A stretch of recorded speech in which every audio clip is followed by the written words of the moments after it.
Ketika saya memberi judul bahwa apakah filter air satu-satunya cara untuk menjernihkan air, saya katakan bukan. Bukan itu berarti bisa iya, bisa tidak. Ya, artinya kita harus mengkombinasi antara proses penjernihan dan proses pembeningan. Jadi air bersih dan air bening. Mari kita bedakan. Kalau filter satu-satunya alat untuk menjernihkan air itu bukan solusi, ya. Nah, solusinya apa, Pak? Solusinya adalah kita menggunakan koagulasi. Alat yang saya buat untuk koagulasi itu bentuknya seperti ini. Ya, ketika ada produk seperti ini bisa kita gunakan untuk daerah yang airnya itu kuning, sangat kuning atau sangat kotor. Nah, caranya bagaimana?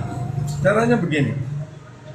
Ini di tengah ini ada wadah, ya. Di tengah ini ada wadah, ada media yang saya akan lihat kepada sahabat. Di sini ada tutupnya, ya. Saya sudah gunakan bahan yang sangat tebal, ya. Ini dari Ruchika, ini merek Ruchika. Kemudian bagian dalamnya itu bentuknya seperti ini, ya. Di dalamnya itu begini, ya. Jadi ada pipa yang terhubung seperti ini, sudah bisa lihat. Ada pipa di bagian dalam. Pipa ini, ya, pipa primer itu dia terhubung langsung ke bawah. Ini, ya, dia terhubung langsung ke bawah lurus, itu bisa tembus, sahabat bisa lihat, ya. Sabar, saya putar. Nah, ini tembus, ya, sahabat bisa lihat. Nah, tuh bisa lihat ada lubang kayak gini. Nah, artinya ya, pipa ini dan ini terhubung. Ini kita sebutnya konvergen, ya. Ini jalur konvergen. Kemudian yang berbelok ini, ya, berbelok ini kita menyebutnya divergen. Atau bahasa lain, kalau susah memahami konvergen dan divergen, ini adalah alur primary dan yang belok ini adalah alur secondary, ya. Jadi ini alur primer, yang ini alur sekunder. Di dalam ruangan ini, di bagian bawahnya buntet, ya, buntu bagian bawahnya. Nah, di bagian dalamnya ini ada plat yang saya las dulu sebelum saya tutup dengan dop ini. Dop ini hanya aksesoris saja, hanya hiasan saja, karena dop ini tipis, dia tidak kuat menahan tekanan air. Kalau hanya dop ini saja dilem, nanti lama-lama dop ini akan copot sendiri. Jadi untuk menghindarinya di bagian dalam itu kita buatkan plat, ya. Buatkan plat seperti ini. Ini kita las di bagian bawah sini, ya. Produknya jadi seperti ini. Cara kerjanya begini. Ketika kita memasukkan material koagulan di dalam sini, ya, material koagulan itu bisa berbentuk aluminium klorid atau asam atau media lain yang gunanya adalah untuk memisahkan antara cairan dan endapan, misalnya seperti air, untuk memisahkan air dan lumpur, ya. Kemudian material koagulan itu kita masukkan di sini, ya. Setelah kita masukkan di sini, kemudian kurang lebih sekitar 5 liter, ya, 5 liter koagulan itu untuk 50.000 liter air. Jadi koagulan itu kita masukkan dulu di dalam sini. Setelah koagulan seperti aluminium klorid, kaporit, klorin, tawas atau sejenisnya menurut sahabat yang aman buat sahabat, nanti sahabat masukkan di dalam sini, ya. Setelah itu ditutup supaya menghindari ini bocor. Nanti kita seal tape, ya. Kita seal tape dulu supaya tidak bocor. Jadi ruangan di dalam sini akan kedap udara.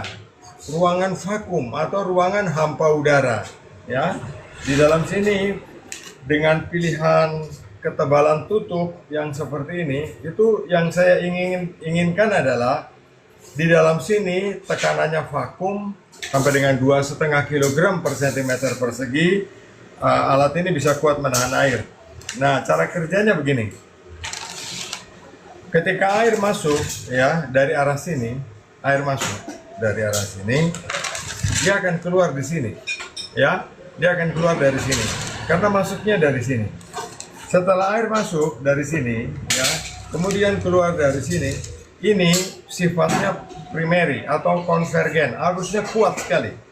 Karena aliran kuat, bypass directly, keluar langsung dari arah sini, vakum yang ada di sini tidak bisa tersedot. Material koagulan berupa aluminium klorid, tawas, kaporit, klorin, atau bahan penjernih air lain yang sahabat percaya, setelah sahabat masukkan di sini, dia akan masuk dari sini dan keluar di sini. Ini dia dalam keadaan vakum, ya, dalam keadaan vakum.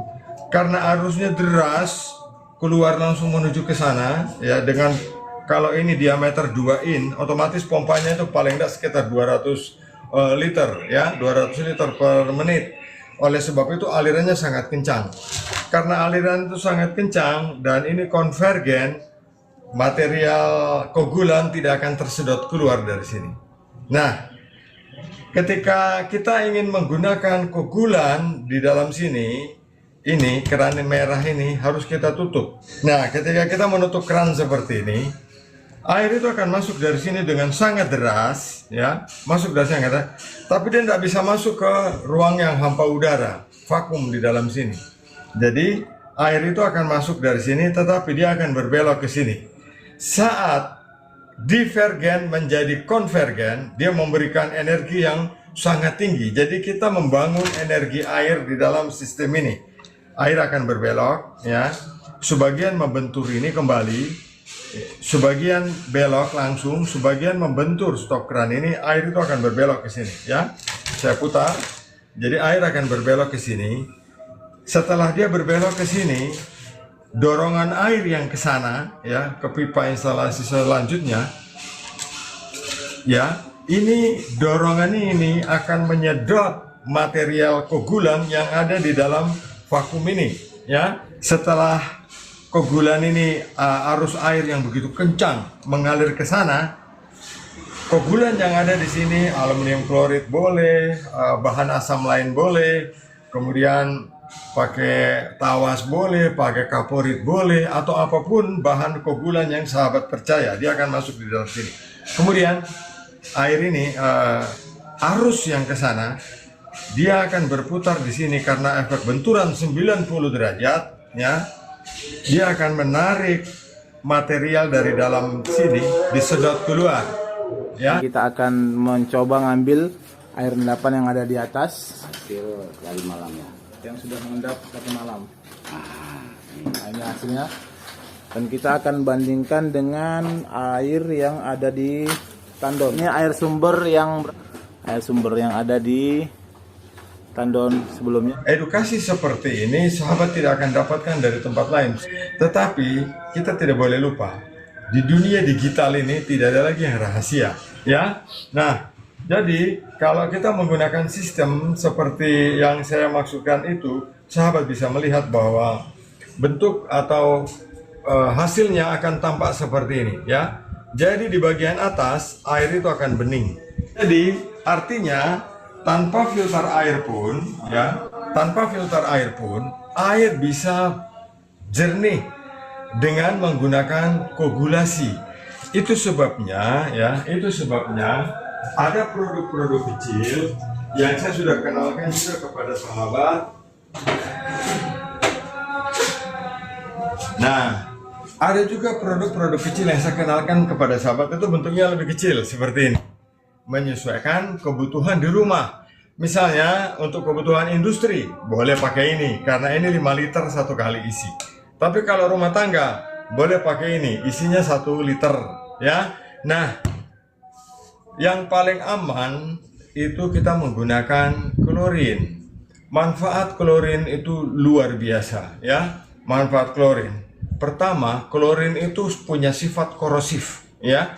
Kalau klorin sahabat taruh di dekat besi, besi itu akan hancur, lumer, habis dalam 1 minggu. Artinya, klorin itu mempunyai sifat yang korosif.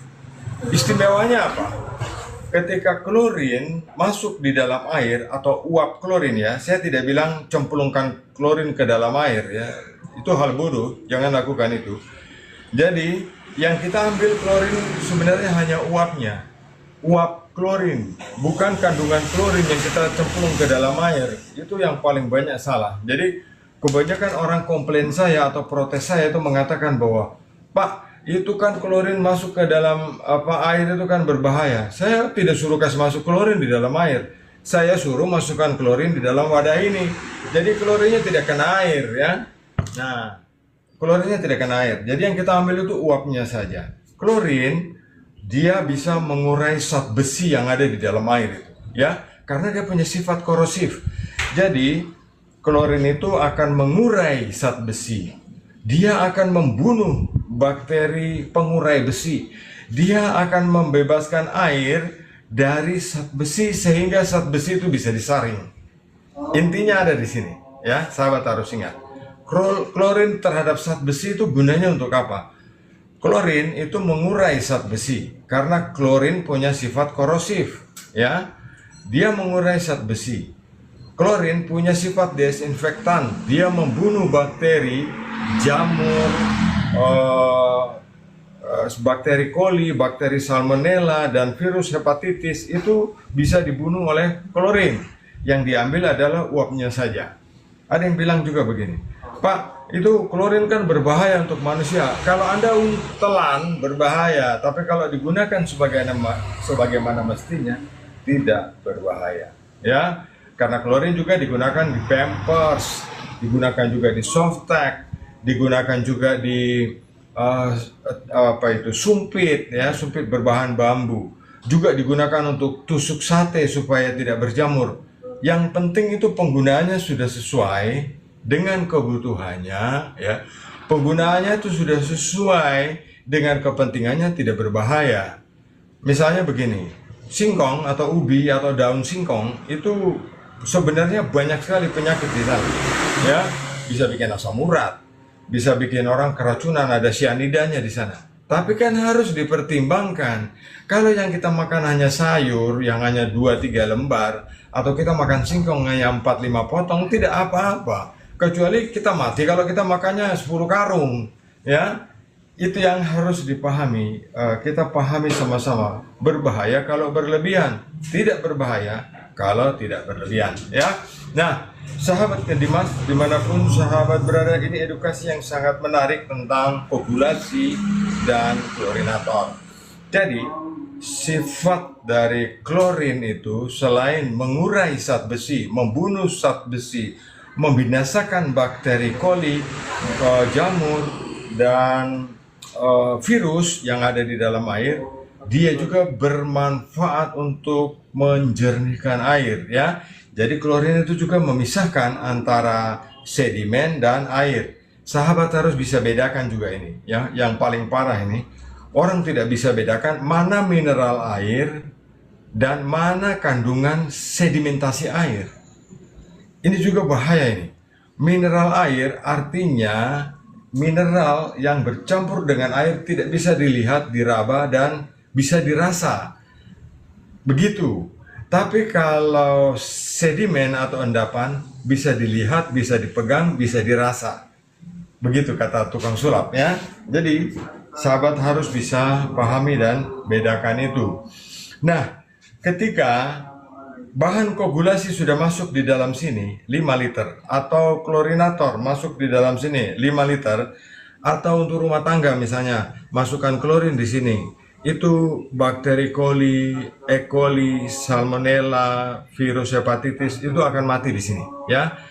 Setelah itu, setelah kematian bakteri, setelah penguraian zat besi, kemudian kan melalui filter. Semua yang mati tadi itu akan ditahan dengan filter. Ya, itu prosedurnya. Setelah disaring dengan filter, baru kita mendapatkan air yang bebas. Kenapa saya lebih senang membahas klorin, sahabat? Yang pertama, klorin itu murah, ya. Murah sekali. Daripada sahabat pakai ozon, ya. Ozon yang harganya 15 juta, lebih murah klorin yang hanya 30.000, ya. Daripada sahabat pakai ozon yang beli untuk rumah tangga harganya 300 ribuan, kan lebih murah pakai klorin yang harganya cuma 5.000. Itu yang saya maksud. Jadi saya tidak menyesatkan, ya. Edukasi saya tidak menyesatkan. Edukasi saya adalah mencari solusi supaya semua rumah tangga bisa sejahtera, semua industri bisa menghemat biaya operasional dengan cara menggunakan yang termurah dulu ya. Kita pakai klorin. Kalau rasa kurang aman, ada ultraviolet, itu sudah cukup ya. Sementara kalau ozon saya pernah menggunakannya, tetapi itu sesuai kebutuhan undang-undang. Misalnya di pabrik AMDK, air minum kemasan, itu kenapa mereka pakai ozon? Karena memang wajib, diperintahkan oleh undang-undang ya.